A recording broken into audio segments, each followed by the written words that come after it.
আমরা তো বলি যে প্রকৃতির সৌন্দর্য তো পশু পাখি প্রাণী বিভিন্ন মানুষজন, হ্যাঁ, প্রকৃতিরই সৃষ্টি সব। কিন্তু দেখেন কেমন আমরা যে এবার যে পশমের জিনিসপত্র পরি, পাহাড়ি অঞ্চলে যে পশমের জিনিসপত্র, ভেড়ার পশম থেকে যে জিনিসগুলো তৈরি হয়, সেখান থেকে যে ভেড়ার এই যে এগুলো ভেড়ার দল যাকে বলা হয়, হ্যাঁ,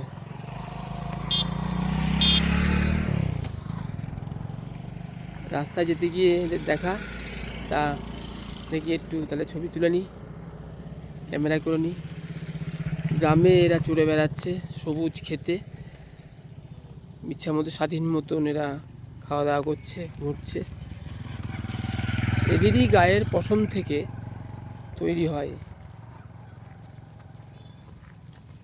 যে আমরা বলি না ভেড়ার পশম থেকে যে সুতো হয়, সেই পশমে জিনিসপত্র হয়, গরমে জামা কাপড় হয়, সেইগুলোই এটা।